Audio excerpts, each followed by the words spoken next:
Je m'appelle Lionel, j'ai 31 ans et je vis à Châlons-Champagne.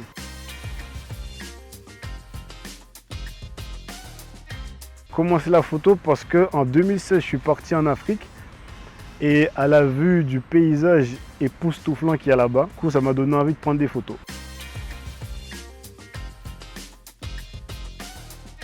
Je choisis les dates parce que ce qu'ils proposaient me plaisait, qu'il y avait l'accompagnement de 3 ans. Les autres, tu termines la formation, ils te lâchent tout seul. Mais moi, je me suis dit que bon, je vais prendre une assurance que si pendant les 1 an, je finis la formation et au moins, j'arrive pas à m'en sortir, je pourrais toujours poser des questions à savoir comment faire, qui peut m'aiguiller sur certains trucs.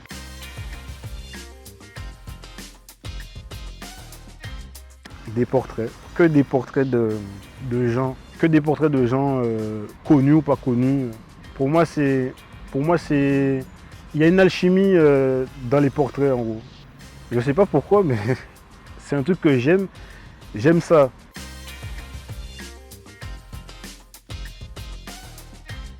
S'il y a quelqu'un que j'ai interpellé dans la rue, comme ça, c'est le portrait d'une femme pressée pour aller récupérer son enfant à l'école. Et juste parce qu'elle m'a dit, mais vous êtes le garçon qui est porté dans l'Union. Je lui ai dit oui. Et elle m'a dit, eh bien, on fait la photo vite fait alors.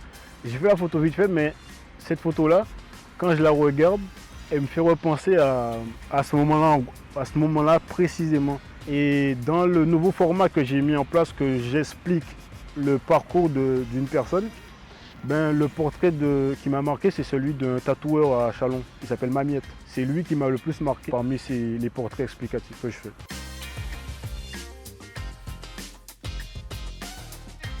Je monte d'abord l'appareil photo, après je dis est-ce que je peux vous prendre en photo, c'est pour mon Instagram. J'ai créé un Instagram pour la ville, pour mettre en avant les gens de la ville et est-ce qu'il est d'accord ou il est d'accord pour apparaître sur cet Instagram-là. Et là il me dit oui ou non.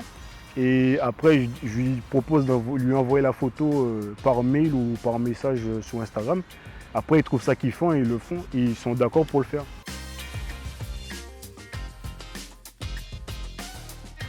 Ça, une journaliste, Cécile Mazin, le même jour que j'ai commencé à faire les photos des Chalonnais, je tombe sur elle en rentrant chez moi. Et je lui demande est-ce que je peux la prendre en photo. Elle me dit non, elle n'aime pas ça. Je lui dis, tant pis, alors merci quand même. Et en m'en allant, elle m'interpelle, elle me dit, par contre, j'ai une proposition à te faire. Je suis journaliste, j'adore ce que tu fais, est-ce que je peux faire un article sur toi? Et j'ai accepté, et c'est comme ça qu'il y a beaucoup de gens qui m'ont connu en fait.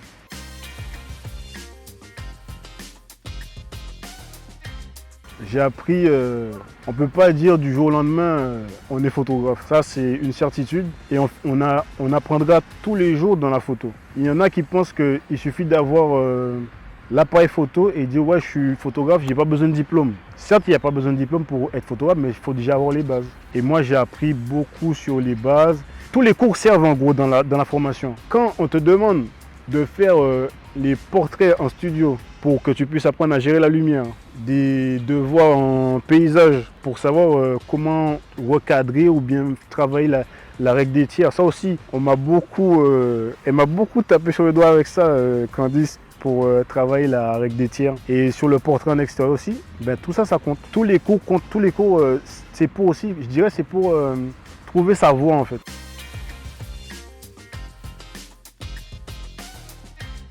Le conseil que Candice m'a donné, c'est de ne pas hésiter à les déranger, parce qu'ils sont là pour ça.